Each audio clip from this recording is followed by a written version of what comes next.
बहुत ही शांति पूर्वक रखते हैं, लेकिन सरकार हमारी बात नहीं सुनती और सरकार अपने स्वार्थ के लिए एक एयरक्राफ्ट तो खरीद लेती है, मगर किसानों के ऊपर उसने एक बिल लाद दी।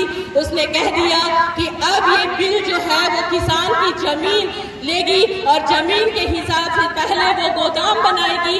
गोदाम बनने का काम फिनिश हो गया, गोदाम बना लिया गया। क्यों? जब भारतवर्ष में ये कह दिया गया था, ये बिल पास थी, ये बिल में कह दिया गया था कि कभी भी जमाखोरी नहीं होगी। जब कभी भी हमारे अनाज के दाम बहुत ज्यादा हो जाते थे तो उस समय गोदामों पर रेट डाली जाती थी और गोदाम से अनाज निकाला जाता था। गोदाम में जो भंडारण का काम करते थे उनके भंडार से अनाज निकाल करके लोगों को सस्ते अनाज मुहैया कराने का काम किया जाता था। लेकिन आज हमारे फिर से भंडारण की जो परमिशन दे दी गई है कि हमारे सरकार जो है वो भंडारण करवाएगी, वो किसी अडानी और अंबानी के हाथ के नीचे क्यों चल रही है, इस बात का हमें पता नहीं चलता। हमें ये पता नहीं चलता कि हमारे देश में पूंजीवाद की कब समर्थन पैदा हो गई, कब लोग पूंजीवाद के साथ जाकर मिल गए।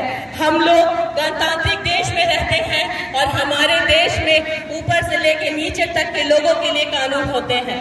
अगर भंडारण होगा तो उसमें कौन परेशान होगा?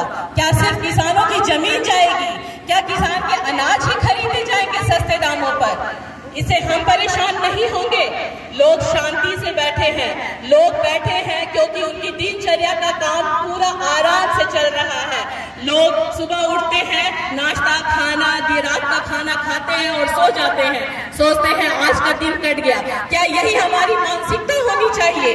क्या हमारी सोच इतनी ही सी होनी चाहिए कि एक दिन कट गया तो ऐसे ही बारी बारी दिन कटने का हम इंतजार करें? क्या हम उस दिन का इंतजार करें जिस दिन हम शोषित कर लिए जाएंगे, जिस दिन हमारा पूरी तरीके से दमन हो जाएगा, जब जो चाहेगा हमारे ऊपर आकर के करके हुकूमत ला देगा, जिस तरीके का चाहेगा कानून ला देगा और हम देखते रहेंगे, सुनते रहेंगे? नहीं, आज आप सभी को जानना होगा, समझना होगा। आप गणतांत्रिक देश के निवासी हैं, आपके पास उतने ही अधिकार हैं, राइट्स हैं। आप अगर आज नहीं खड़े होते हैं हर एक उस बिल के खिलाफ जो संविधान के खिलाफ है, आज किसान बिल भी संविधान के खिलाफ है, उसमें भी भंडारण की परमिशन दी गई है, जबकि भंडारण कहीं से भी संविधान में नहीं है। तो अगर आप नहीं खड़े होंगे, अगर आप आवाज नहीं उठाएंगे, एक दूसरे के कंधे से कंधा मिलाकर के साथ नहीं देंगे, आज बॉर्डर पे बैठे उन किसानों के साथ नहीं खड़े होंगे जो किसान दिल्ली में घुसने नहीं दिए जा रहे हैं, तो उन किसानों की हर एक लड़ाई आपकी वजह से नाकाम हो जाएगी, कमजोर पड़ेगी। क्योंकि आज उनको पूरे भारतवासी से अपेक्षाएं हैं, उनको पूरे भारतवासी से साथ चाहिए। उनको चाहिए कि अगर वो सस्ता अनाज आपको खिला सकते हैं, अगर वो जिस वक्त सोते हैं उस वक्त आप लोग जिस वक्त सो रहे हैं वो उस वक्त वो खेतों में जा करके काम कर रहे होते हैं, वो अपने बच्चों को बॉर्डर पे भेजते हैं, खुद खेतों में खटते हैं, और उसके ऊपर ये कानून लादा जा रहा है। जिस तरीके से हम अपने यहाँ पर रहने के बावजूद भारत में हर एक भूमिका भारतीय होकर निभाने के बावजूद हमेशा किसी न किसी तरीके से एक ग्रेड गिरा करके देखे जाते हैं। क्यों? क्योंकि हम मुसलमान हैं। हम मुसलमान होने की बात इसलिए लोग हम लोगों को हमेशा कहीं न कहीं एक दर्जा नीचे गिराया जाता है, कहीं न कहीं हमारे पीठ पीछे हमें भारतीय नहीं कहने का उन लोगों को श्रेय प्राप्त है, कह देते हैं भारतीय नहीं है। नहीं, आज पूरे भारतवर्ष को ये समझना होगा और उनको खड़ा होना होगा हमारे साथ, किसानों के साथ, क्योंकि आज उनको ये समझ आ रहा होगा कि एनपीआर एनआरसी में जिस तरीके की बात बताई जा रही थी और कहा जा रहा था कि सरकार आपके भी खिलाफ है, आपके साथ भी एक न एक दिन वो इस तरीके के काम करेगी, लेकिन कोई साथ खड़ा था और कोई नहीं था। जब हम लोग लड़ रहे थे बहुत सारे लोग हमें उपेक्षित नजरों से देख रहे थे, बहुत सारे लोग हमें क्रिटिसाइज कर रहे थे और लोग ये समझ रहे थे कि यहाँ पे पार्टी चल रही है, 500 रुपए की बिरयानी चल रही है। आज यही बात किसानों के लिए भी कही जा रही है, लेकिन तब भी ये अच्छी बात थी कि हमने इस पर ध्यान नहीं दिया था किसानों के साथ भी अच्छी बात है कि वो लड़ रहे हैं और इस बात पे ध्यान नहीं दे रहे हैं।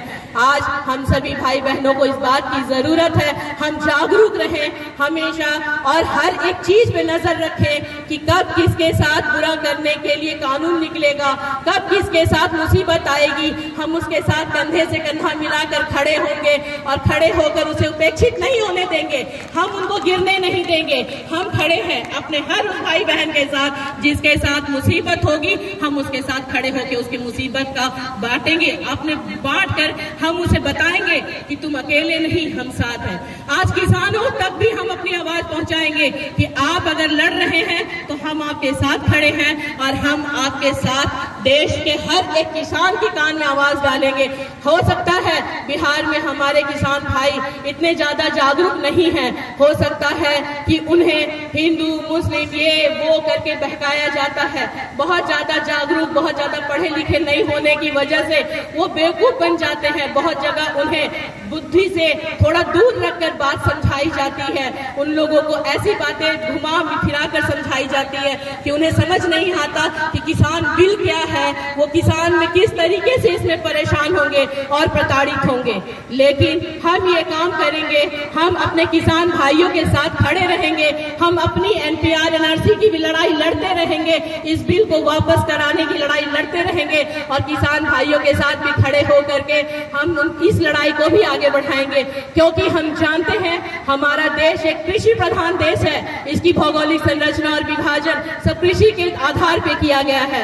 हम जानते हैं कि हमारे देश में इतनी मॉडर्निटी नहीं है क्योंकि हम मिट्टी से जुड़े हुए लोग हैं, मिट्टी को जानते हैं और मिट्टी में चलकर मिट्टी की अनाज उगा करके और किसानों के बेस पे हम लोग खड़े होते हैं। यहाँ आधा से ज्यादा लोग किसानों के बच्चे होते हैं जो IAS IPS भी निकाल लेते हैं।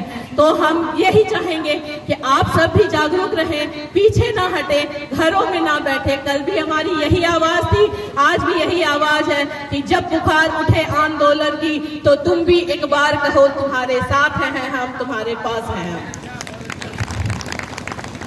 और इसी बात के साथ मैं अपनी बात को खत्म करती हूँ।